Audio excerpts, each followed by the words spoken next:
Usted se puede olvidar de la diabetes, pero la Correcto. diabetes de usted no se olvida.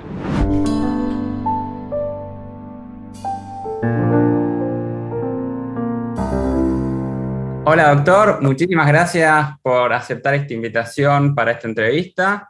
Muchísimas gracias, Andy, a vos, gracias por invitarme y por darme la oportunidad de poder hablar y expresarme y dar datos que por ahí puedan ser motivadores o dar inicio a un mejor enfoque de tratamiento, ¿no? A nuestros pacientes. Sí, por supuesto, esa es la idea y la finalidad de Ok, estas entrevistas. Bueno, empiezo con la primera pregunta, que vamos a tratar tres temas, si tenemos tiempo, si no, tratamos dos, que es diabetes, metabolismo y obesidad. ok. Empecemos por la parte de metabolismo, aunque algunas preguntas van a estar interrelacionadas porque obviamente es un tema que está relacionado entre sí. Ok. Explicado de forma sencilla, ¿qué es el metabolismo?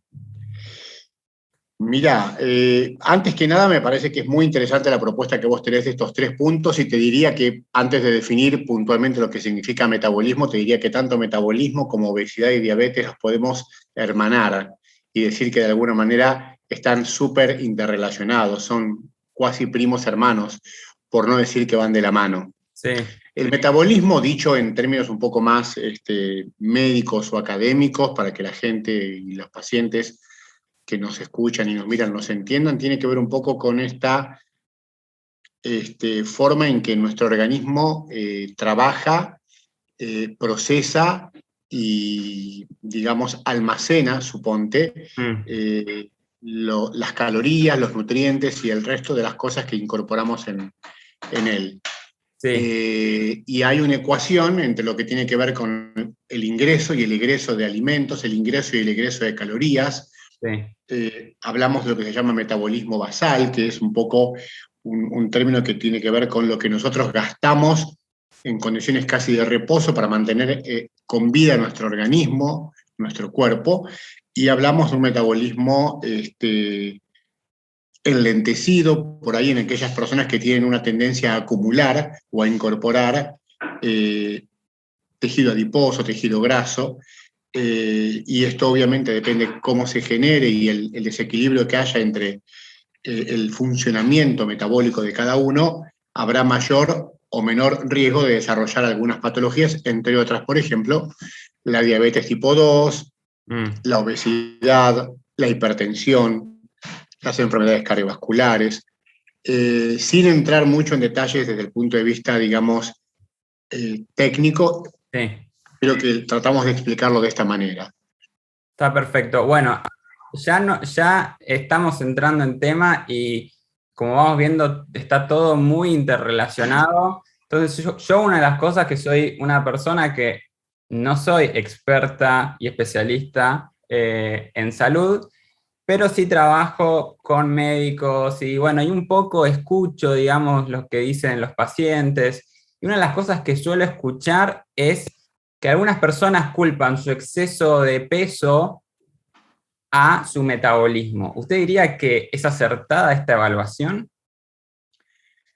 Esto es como discutir qué fue primero, si el huevo o la gallina. Hay una cierta predisposición a tener o a padecer ciertas enfermedades, como las que mencionamos anteriormente, y que están vinculadas directamente a una alteración del metabolismo. Pero muchas veces esa alteración puede tener un componente genético, y ahí no podemos actuar ni podemos intervenir, lamentablemente, porque hay una cuestión hereditaria, genética, muchas veces con un componente familiar hereditario, que cuando uno interroga con un poquito más de profundidad y tiempo al paciente, se da cuenta que hay un componente que trasciende al paciente y que alcanza a otras generaciones, verticalmente hablando, ¿no? Por ahí Sí. padres, abuelos, hijos.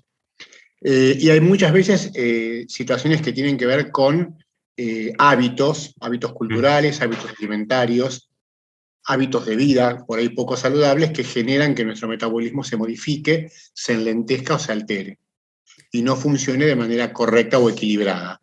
Y eso es lo que después lleva de la mano a otras enfermedades que se enlazan directamente con él. Entiendo. estamos haciendo definiciones o por ahí algunas de mis preguntas son por ahí muy simplistas o generalizadas y es importante entender entrar un poco más en detalle para poder ir desenredando algunas de estas cuestiones que generan confusiones con los pacientes, porque muchas veces esto trasciende, digamos, por ahí uno tiene una gripe, le dice tómese este antibiótico y se termina, pero en estas cuestiones está muy vinculado, digamos, con el día a día, los hábitos y un montón de cuestiones. Entonces, no termina simplemente en una recomendación médica de tome esta pastilla y se acabó, sino que tiene que haber también una comprensión, digamos, y un diálogo con el paciente. Entonces me parece que es importante que, por lo menos de forma genérica, entienda algunos de estos conceptos y este vocabulario. Correcto, estamos frente a una enfermedad, si queremos entrar un poquito más de lleno por ahí en el concepto de diabetes, Sí. o de obesidad, que ambas son enfermedades crónicas, que tienen un componente genético, que claramente, como te decía, sobre el cual no podemos actuar. Hay todo un componente de fisiopatología, que son ciertas alteraciones de sustancias, de neurotransmisores y de hormonas, leptina, y otras que no vamos al caso a mencionar, que tienen que ver directamente con el modo en que se regula o se desregula este metabolismo y al paciente lo hace más proclive a padecer ciertas enfermedades. Hay pacientes que realmente hacen un enorme esfuerzo por controlar su obesidad, por ejemplo, y más allá de eso les cuesta muchísimo porque hay una alteración intrínseca en su organismo que hace que este desequilibrio genere una tendencia permanente y persistente hacia una ganancia de peso acumulada a través de ácidos grasos, básicamente, de triglicéridos, de adipocitos, que son las células grasas que se van a acumular en el organismo y que depende de donde se acumulen preferentemente, van a dar mayor o menor riesgo de padecer otras enfermedades. ¿Qué quiero decir con esto? Suponte, no es lo mismo ser una persona con una obesidad que podemos definir como obesidad central u obesidad en forma de manzana. Sí. Quisiéramos darle un gráfico más claro, que una obesidad en forma de pera o de guitarra, para darle un concepto más claro a la gente. Entonces, las dos personas pueden quizás pesar lo mismo, tener el mismo índice de masa corporal, que es una relación que uno establece entre el peso y la talla del paciente, y que nos permite mensurar o dividir al paciente en sus diferentes categorías. Sí. Un índice de masa corporal de hasta 25 es considerado como normal, y un paciente con un índice de masa corporal de 25 se define que está dentro de lo que es el rango de normopeso, entre 20 y 25. Por debajo de 20 uno habla de que el paciente tiene un índice de masa corporal por debajo del que saludablemente uno le recomendaría tener, y por encima de 25 está el límite de corte para comenzar a hablar de obesidad en sus diferentes grados. Entre 25 y 30 hablamos de sobrepeso, y por encima de 30 comenzamos a hablar de obesidad, y de ahí en adelante hay una serie de escalas numéricas que van a hacer que el paciente se pueda definir como obeso grado 1, grado 2, grado 3 u obeso mórbido. Pero volviendo al concepto de la manzana y la pera, para ser un poco más gráficos, no es lo mismo pesar 95 kilos y tener toda esa adiposidad distribuida a nivel del abdomen, que son esas personas que típicamente vos ves caminar por la calle con los miembros inferiores muy delgados, pero con un abdomen muy prominente, donde el cinturón lo tienen que abrochar casi a nivel del pubis. Que la persona que a lo mejor vos ves caminar por la calle, hombre o mujer, quizás un poco más frecuentemente visto en mujeres, en donde ves que fundamentalmente la adiposidad se aloja a nivel de las caderas y de los glúteos. Por eso el hombre pesan, y la mujer más caderona, digamos, suele ser el vocabulario que uno escucha. Exactamente. Y esa obesidad que uno puede llamar como centrípeta o androide, porque es más vinculada a los andrógenos y al sexo masculino, o la ginoide, que es la en forma de pera o de guitarra, no tienen el mismo grado de riesgo cardiovascular. Entonces, teniendo dos pacientes con el mismo peso, pero depende de dónde esté distribuida esa adiposidad, sí, van a tener diferentes riesgos de padecer enfermedades que van de la mano de la obesidad. Entonces, el paciente, hombre o mujer, con obesidad central en forma de manzana, en forma centrípeta, donde vos colocás el centímetro a la altura del ombligo y sí. medís una circunferencia abdominal mayor a 94 centímetros en el hombre o mayor a 88 centímetros en la mujer, habla de riesgo cardiovascular, riesgo metabólico incrementado, riesgo de padecer otras patologías. Y quizás esa misma persona con una obesidad ginoide Sí, no tenga este riesgo. ¿Por qué? Porque esta grasa localizada a nivel abdominal generalmente es una grasa llamada grasa visceral, sí, y es una grasa que envuelve y rodea algunas vísceras, el hígado, entre otros, el páncreas, lo que llamamos peritoneo o abdomen, y está mucho más vinculada con esas enfermedades que acabamos de mencionar, mm, con la diabetes, sobre todo con la diabetes tipo 2, con la hipertensión, con la enfermedad coronaria, cerebrovascular, y por ahí hay que apuntar más a que esta persona atienda con mayor vigor su tema de obesidad o sobrepeso que el que tiene una obesidad ginoide, que no deja de ser importante de tratar, pero que quizás le confiere un menor riesgo desde el punto de vista de las patologías que mencionamos recién. ¿Se entiende el concepto? Y los ponemos en la balanza y los dos pesan lo mismo. entiendo. Entonces, voy a tratar de transcribirlo de forma sencilla, de vuelta, como un espectador que está tratando de entender estos conceptos. La grasa se va a acumular en la persona de diferentes maneras según su composición física y sus características genéticas, y eso lo va a hacer probablemente más propenso a cierto tipo de enfermedades y no a otras, por lo que también el enfoque de las soluciones, de los tratamientos, va a variar probablemente en si, por más que un fin común va a ser el descenso de peso, digamos, van a haber ciertos enfoques en cuanto a ciertas patologías que hay que atender con mayor urgencia en algunos pacientes que en otros, ¿no? Exactamente, es así, tal cual, Andy. Bueno, muchísimas gracias porque lo está explicando muy, muy claro. Siguiendo un poquito más con metabolismo y ya pasamos a la parte de diabetes, ¿es acertado querer tener un metabolismo más rápido? Y de ser así, ¿hay algo que uno pueda tener en la cabeza de decir, ¿puedo hacer esto para acelerar mi metabolismo?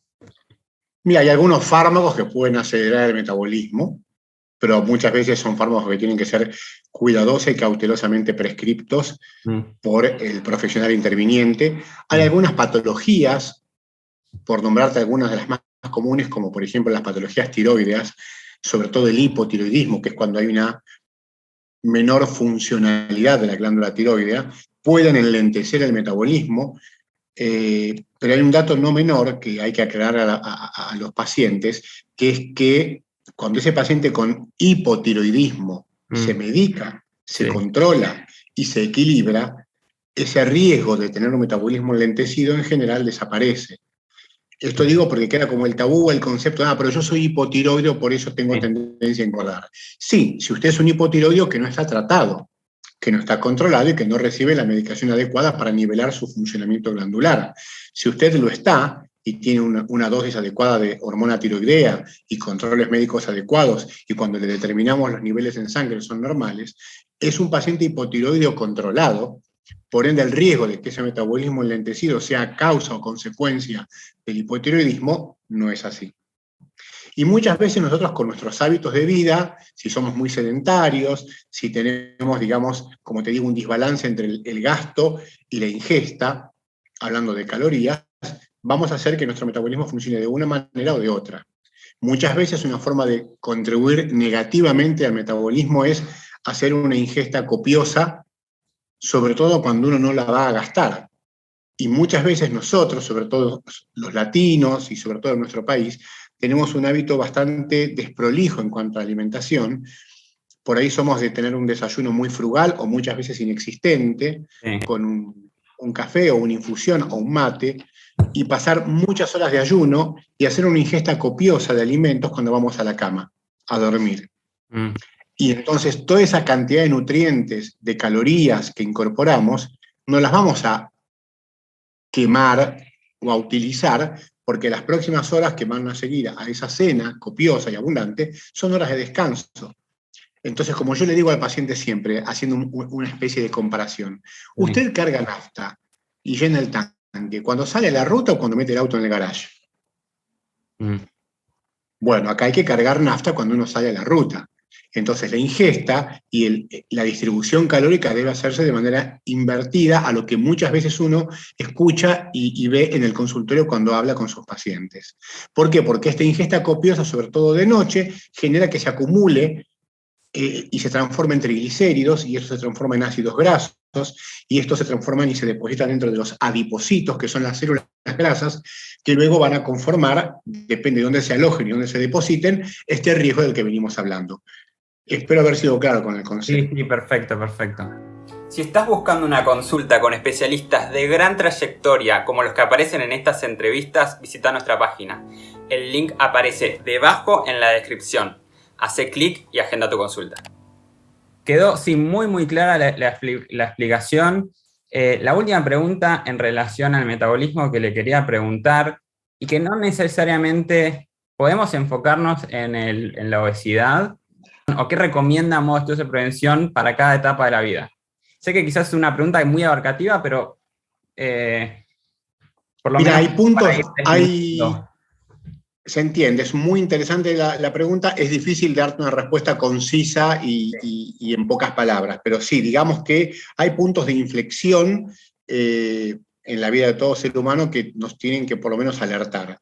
Si empezamos desde el principio, los chicos con obesidad infantil son a los primeros que tenemos que atender y mirar, porque son los primeros que van a comenzar a tener, seguramente en etapas tempranas de la vida, problemas, con lo cual creo que la obesidad infantil es una pandemia y se está extendiendo cada vez más, sobre todo a consecuencia de la virtualidad y de que casi todas las actividades que hoy los chicos desarrollan son sedentarias, a diferencia de lo que por ahí pasaba en mi época, donde salíamos a andar en bicicleta o a jugar al fútbol a la calle o al club o a hacer deportes al aire libre. Hoy por cuestiones de falta de tiempo de los padres, cuestiones de seguridad, cuestiones de adicción a la tecnología, nos encontramos cada vez más con patologías que veíamos en etapas más avanzadas de la vida en población infantil.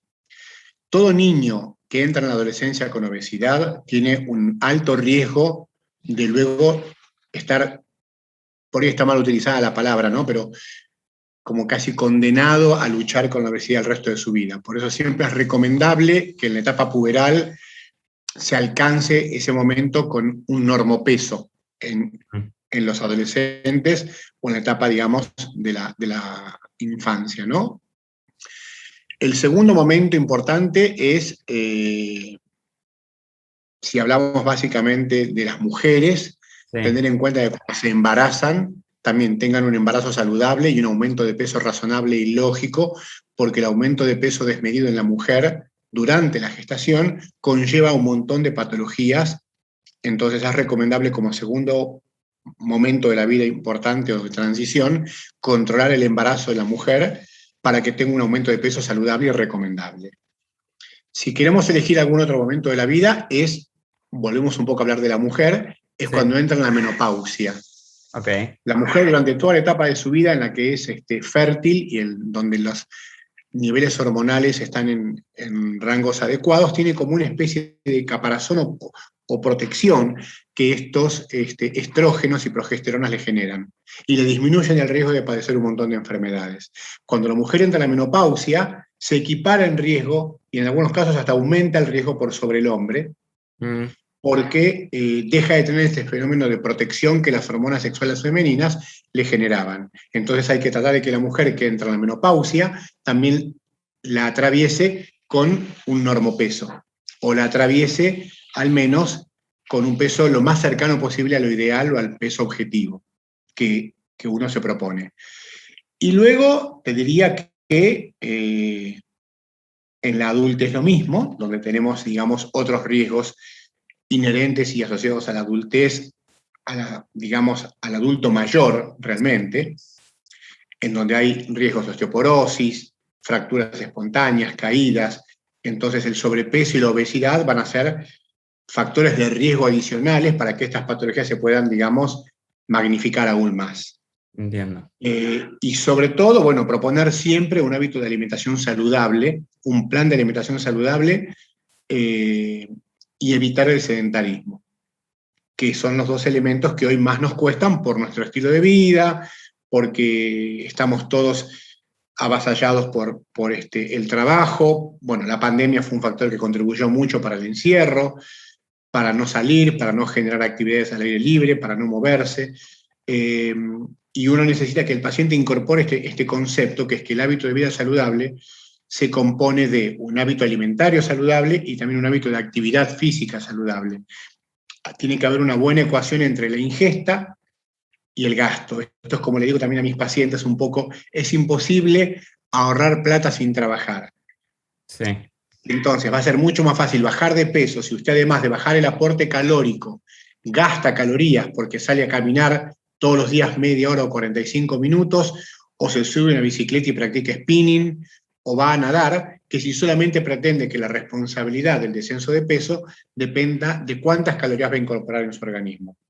Sí, no es uno o el otro, es las dos. Los dos. Sí, está perfecto. Bueno, concentrémonos un poco, obviamente algunos temas, algunos de los conceptos que estamos hablando se van a repetir, pero hagamos un enfoque un poco más dirigido a lo que es la diabetes. Si la persona, ¿cómo le podríamos explicar de una forma sencilla? Aunque probablemente hay un montón de cosas que no vamos a abarcar, pero ¿qué es la diabetes? La diabetes es una enfermedad bastante heterogénea y, como se solía decir antes, en forma errónea, no hay una única forma clínica de diabetes, ni una única forma, digamos, de clasificación de la diabetes. Okay. Antiguamente, cuando yo empecé por ir a hacer la especialidad, existía la diabetes tipo 1 y la diabetes tipo 2, sí. Y básicamente la diabetes gestacional, y después se hablaba de otras formas de diabetes y se metía en una bolsa de gatos enorme a otras formas clínicas. Hoy se sabe que la diabetes tiene un componente genético muy importante, que es muy difícil hablar de dos tipos solamente de diabetes, que hay muchas formas clínicas de presentación, pero si lo tengo que definir como, digamos, un concepto global, es el aumento de la glucosa en sangre, el aumento de la glucemia en sangre por encima de determinados valores. ¿Por qué eso es perjudicial? Esto es perjudicial porque la diabetes es una enfermedad que básicamente tiene como principal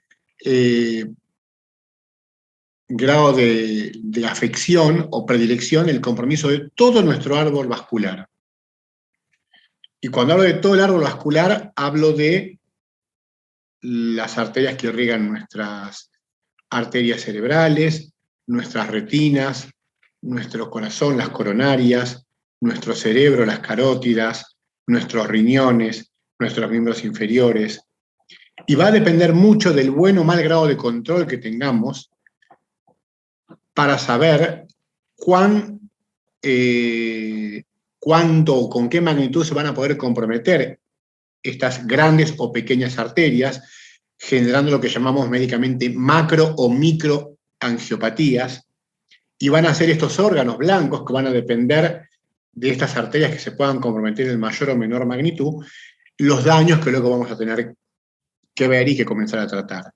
Entonces ahí entramos en el terreno de, si yo tengo una diabetes mal controlada, corro el riesgo de afectar la vista y tener una retinopatía diabética, o tener un accidente cerebrovascular por afectar la circulación cerebral y por tener obstrucción de las arterias de los vasos del cuello y las arterias cerebrales, o alterar la función de los riñones por tener compromiso de las arterias renales y haber toda una serie de alteraciones que la diabetes mal controlada va a generar para que nuestros riñones comiencen a funcionar de manera incorrecta. En muchos casos, y esto es un dato muy, digamos, poco feliz, sí. Si vos vas a un centro de diálisis, más del 50% de la población que hoy ves en un centro de diálisis es diabética.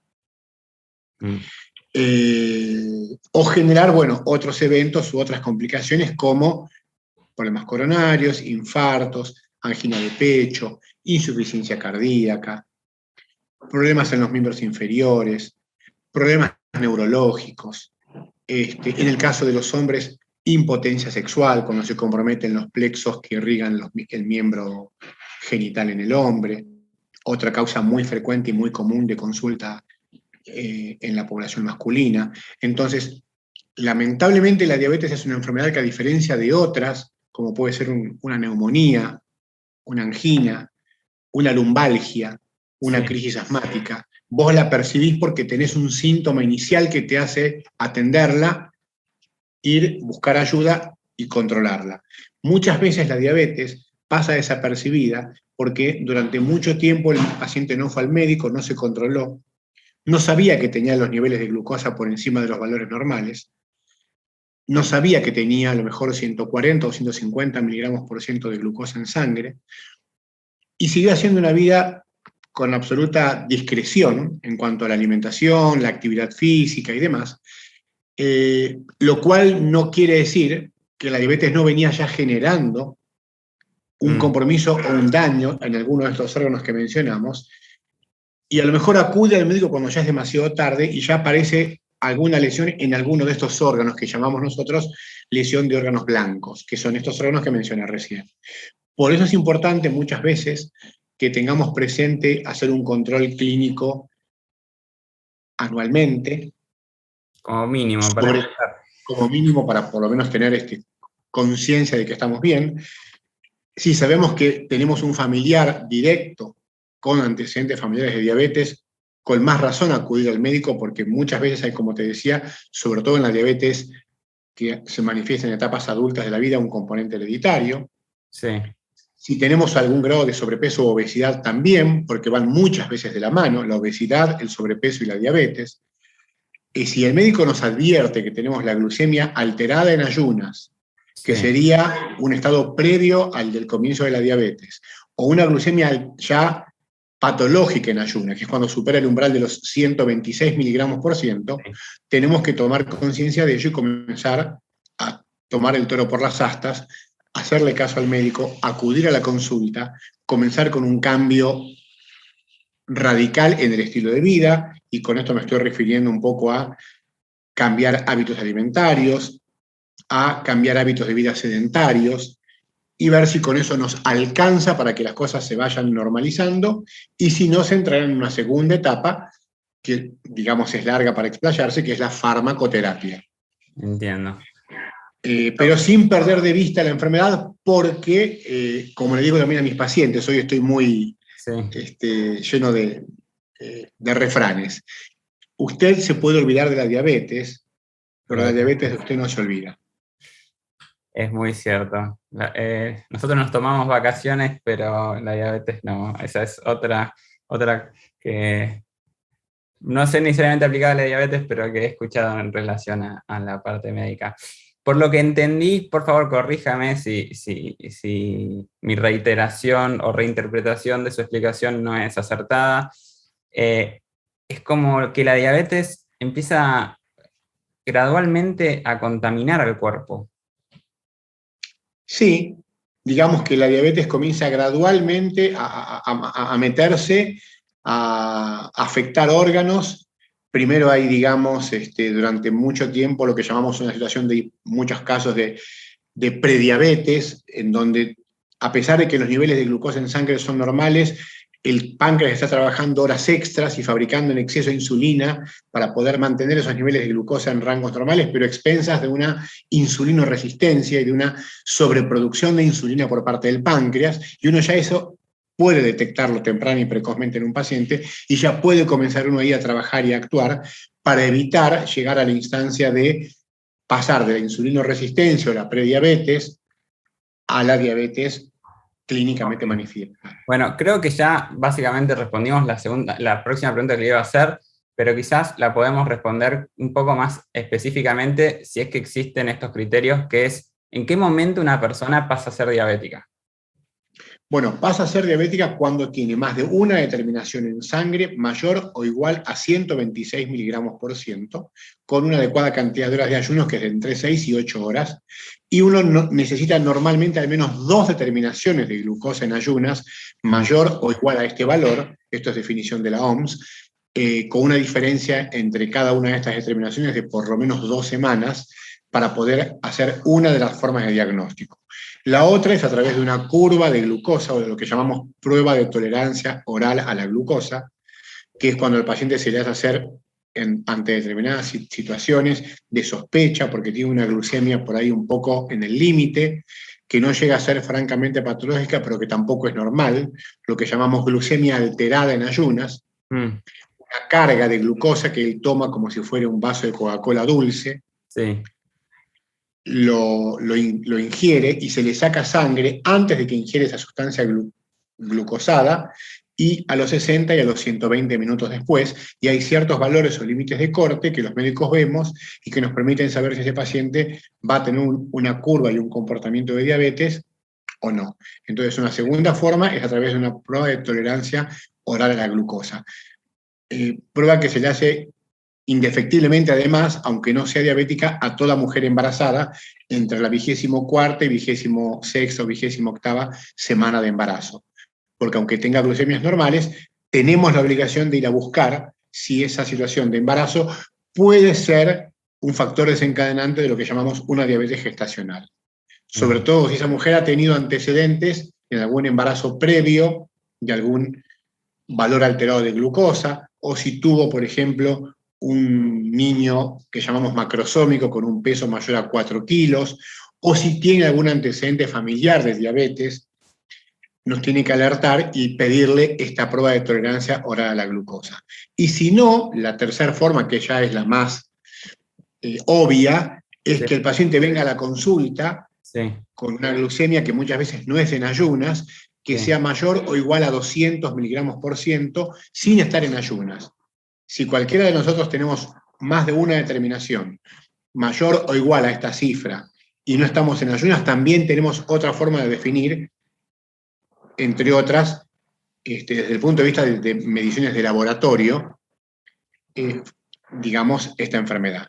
Y si no, también está la orientación que clínicamente uno puede tener, pero que siempre hay que corroborarla con el laboratorio, que son la aparición de lo que llamamos algunos síntomas orientativos o cardinales, que son que el paciente nos venga a referir: doctor, en el último tiempo refiero estar con mucho más apetito que el habitual, y como... Bueno, aprovecho para hacer la siguiente pregunta, porque así empieza a responderla y queda contextualizada para la gente que nos va a estar escuchando. ¿Cuáles son algunas de las causas de consulta más frecuentes en su consultorio en relación a esta enfermedad? ¿Cuál es la motivación, digamos, desde el punto de vista del paciente para ir a consultar, para ir a pedir una consulta, ya sea desde el punto de vista de otros factores que los llevaron ahí, o desde el punto de vista de la sintomatología, o la apreciación o la preocupación? ¿Qué es lo que el paciente, de alguna manera, le dice a usted o lo llevó a que haga esa primer consulta? Bueno, muchas veces viene a la consulta porque tiene alguno de estos síntomas, llamados síntomas cardinales u orientativos, como los que te acabo de mencionar: aumento de apetito, mayor al apetito que habitualmente presenta, me levanto muchas veces en la noche a orinar, cosa que antes no me pasaba, me levanto a la mañana y orino una cantidad muy, muy alta y muy voluminosa, tengo mucha sed y tengo la necesidad de ingerir mucha mayor cantidad de agua de la que ingería anteriormente. Son algunos de los síntomas que a veces pueden referirse, sobre todo cuando el paciente ya viene manejando valores de glucemia en sangre elevados y por ahí él no tenía conciencia de tenerlos porque hace un tiempo que no hace un chequeo clínico. Algunos manifiestan: doctor, sabe que tengo dificultad para fijar la vista, que siento la vista borrosa, que lo que antes veía con más nitidez ahora siento que no puedo. Eso es porque se altera digamos, curvatura del cristalino, que es una lente que tenemos dentro del ojo, a expensas del aumento de glucosa. Se carga de glucosa el cristalino, se hidrata, cambia su geometría, cambia su conformación, y eso es como que al paciente le genera un trastorno para la fijación y la nitidez en la lectura. Otros pacientes manifiestan por ahí mucho cansancio, cansancio mayor al que esperan para el ritmo de vida que llevan. Otros manifiestan una pérdida de peso importante, sin estar buscándola. Entonces dicen, doctor, noté que en el último trimestre bajé 6, 7, 8 kilos y yo estoy comiendo como siempre, no me estoy cuidando, pero noto que la ropa me queda grande. En el caso de los hombres, otra causa común puede llegar a ser la disfunción eréctil. Estas son algunas de las causas. Y muchos otros a veces vienen ya derivados por el especialista porque han padecido alguna complicación previa que ha hecho que le diagnostiquen la enfermedad muchas veces tardíamente a expensas de una complicación. No es la primera vez que un paciente descubre ser diabético en la unidad coronaria, cursando un infarto. Y entonces ahí el cardiólogo le pregunta, ¿usted es diabético? No, doctor, no lo sé. Bueno, porque tiene la glucemia muy elevada en el contexto por ahí de cursar un infarto. Y el paciente seguramente lo era y desconocía que lo era. Y a partir de la manifestación clínica de una complicación, toma conocimiento de ello. Y nos llega derivado a la consulta para que pongamos control y seguimiento a lo que le originó una de las complicaciones, que es el infarto. Y con esto más o menos trato de resumirte algunos de los síntomas por los cuales los pacientes pueden consultar. Perfecto. Bueno, siendo de que estamos hablando sobre la concientización en uno mismo y sobre todo también con la enfermedad, ¿cuáles son algunas de las ideas o creencias que suelen tener los pacientes que son equivocadas, ya sea sobre la patología en sí misma, sobre cómo funciona el cuerpo, quizás algo que realmente sea distintivo a que sepan que no funciona, no es como ellos están pensando, o quizás relacionado al tratamiento? Leí una pregunta así amplia que está enfocada, ¿cuáles son algunas de esas ideas que si el paciente aprende, le podría ayudar, digamos, a sobrellevar mejor, entender mejor lo que le está pasando? Mira, una de las ideas que yo siempre trato de transmitir a los pacientes es la idea de no tener miedo, que uno puede convivir, y sobre todo en estas épocas y en estas últimas décadas y con todos los avances en la farmacopea que ha habido en el ámbito de esta enfermedad y de esta patología, uno puede llevar a cabo una vida absolutamente sana, saludable, con hábitos de vida saludables, y que debe perder ese miedo que muchas veces se tiene por ahí a la amputación, a la ceguera, a la diálisis, a la insulinización misma, y que entendiendo y caminando junto a la enfermedad desde un comienzo y cuidándose y sabiendo que esta enfermedad se puede controlar perfectamente bien, pero que no se cura aunque tenga valores normales de glucosa en sangre, va a poder llevar a cabo una vida absolutamente saludable, desarrollar actividad deportiva de alta competencia, como me ha pasado tener pacientes que son atletas, que hacen canotaje, que corren maratones, o simplemente que llevan una vida normal sin mayores complicaciones. Que el sinónimo de diabetes no significa voy a terminar minusválido. Siempre y cuando, como te digo, yo tenga presente que tengo que cuidarme de esta enfermedad, que tengo que acudir al médico con regularidad, que tengo que hacer las cosas bien, y lo único que uno le pide al paciente es que lleve un hábito de vida saludable, nada más que eso. No le estamos pidiendo mucho más que eso. Entiendo.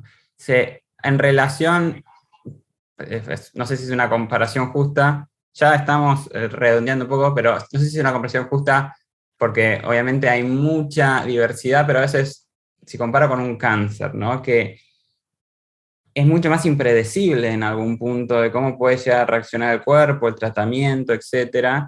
Entonces, por lo que estamos conversando, es una enfermedad que si se toman medidas, siempre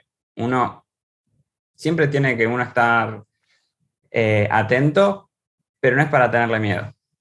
Exactamente, es para tener el respeto, para saber que existe, para caminar al lado de ella y no detrás de ella, como le digo también a mis pacientes, y para tomar en cuenta las consideraciones y las recomendaciones que los profesionales de la salud le den. Derivar a tiempo al paciente al especialista, muchas veces el clínico o el médico de cabecera del paciente la deriva quizás en algunos casos tardíamente, derivarla a tiempo, y si el paciente, digamos, cumplimenta con hábitos de vida saludables en cuanto a la alimentación, una actividad física regular y periódica, en algunos casos farmacología por vía oral, en algunos casos por vía subcutánea. Hay un montón de opciones terapéuticas hoy. Creo que no es un tema en el que podamos ahora adentrarnos porque nos va a llevar mucho tiempo. El paciente puede llevar a cabo una vida con absoluta normalidad, sin mayores sobresaltos. Siempre hay casos excepcionales que digamos son la excepción a la regla, y hay pacientes que aún haciendo todo bien y son los menos, a veces no les va tan bien. Esto es como el caso del hipertenso, que tiene que usar 4 fármacos para controlarse la hipertensión, come sin sal, es absolutamente estricto y educado, y sin embargo le cuesta mantenerse en rango. Es el menor porcentaje. Sí. Lo mismo pasa por ahí con el diabético como con tantas otras patologías. Pero si uno se hace amigo y entiende la enfermedad desde ese lugar, y entiende que no se cura, que se convive con ella, pero que haciendo las cosas bien, las cosas van a ir bien, no tendría por qué tener miedo. O sea, lo que justamente yo trato de transmitirle a mis pacientes es no el miedo como uno a veces cree que con el susto lo favorece. Creo que es un mensaje negativo. Mire que si no hace esto, puede pasar esto, esto o esto. Y hoy el paciente además tiene un acceso muy fácil a la información a través de las redes, muchas veces en exceso y muchas veces mal calificada. Y uno tiene que bajarle ese nivel de ansiedad, ese miedo, y hacerle sentir que si va por el camino de lo correcto y nos hace caso y hace controles periódicos y hace las cosas de manera ordenada, va a llevar a cabo una vida normal. Es un poco el propósito de esta iniciativa, de este canal, que es tratar de llevar obviamente de manos de expertos calificados, una conversación que no esté tan descontextualizada. Porque a veces uno ve un post, un audio de 15 segundos o algo y consume esa información. Obviamente nada va a reemplazar un tratamiento médico sostenido en el tiempo, pero por lo menos la gente igual va a seguir consumiendo, por lo menos desde nuestro lado, tratar de que ese contenido sea de mayor calidad. Y no hay soluciones mágicas, además, Andy, que es lo que a veces la gente busca, la solución mágica. Y la solución mágica no existe. Está bien. Bueno, le hago una última pregunta y hacemos un cierre con esto. Me queda toda la sección de sobrepeso y obesidad, así que lo podemos dejar para una segunda oportunidad. Muchas de las cosas ya escuché que las respondió, pero me parece que es importante que quizás los pacientes se vayan con este mensaje, así que reitero un poco la pregunta. ¿Qué consejo le daría a una persona que se siente desmotivada con su estado actual de salud y que tiene esa sensación de no tengo la fuerza de voluntad para hacer estos cambios alimenticios o hacer actividad física, que vienen con, no necesariamente, que siente que el esfuerzo que tiene que hacer él o ella no siente que va a poder hacer este cambio radical, que va a tener que dejar todas estas comidas, que va a tener que salir a correr, ir al gimnasio, lo siente como muy despersonalizado con su identidad y con su capacidad de hacer un esfuerzo sostenido rutinario. Mirá, lo primero que te puedo decir que se me ocurre al escuchar esta pregunta, que es bastante concreta y difícil de poder enfocar, inclusive en la vida, en lo cotidiano, ¿no? En la vida diaria de uno como profesional frente a los pacientes, es marquémonos o propongámonos objetivos a corto plazo y objetivos pequeños. Nadie pretende que todo esto se realice en el transcurso de una semana o de un mes.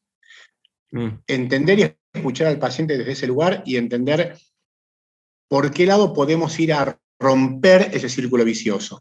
Okay. Algunos pacientes comienzan primero por un plan de actividad física porque los motivó más, algunos prefieren un plan de alimentación porque se sienten que ese es el punto de partida, y uno ir buscando y acompañando en ese camino al paciente para tratar de lograr que, bueno, esa ruptura de este círculo vicioso que queremos transformar en un círculo virtuoso, de a poquito se vaya constituyendo. Yo no pretendo que el paciente baje los 25 kilos en un año, no le pongo digamos,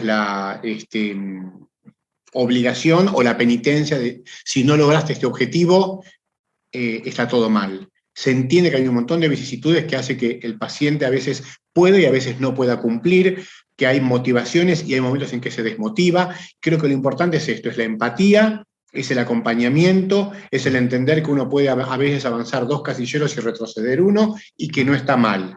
Que veamos el casillero que se avanzó y no los 2 que se retrocedieron.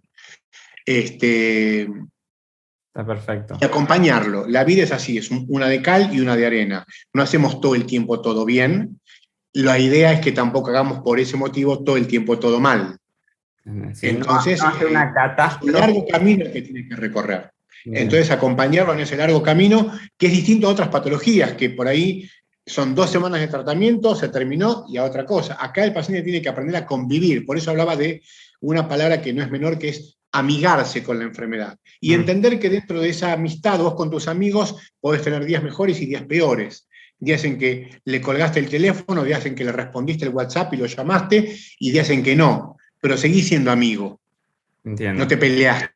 El tema es no pelearse con la enfermedad. Creo que ese es el mensaje final que quiero dar. Sí, porque si no termina ganando y es lo último que queremos. Exactamente.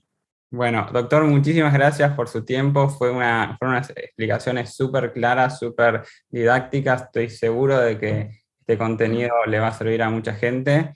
Y bueno, espero tener la oportunidad de que nos volvamos a encontrar en otra ocasión.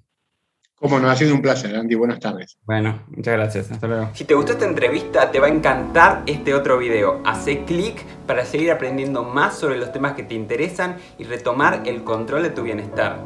Nos vemos del otro lado.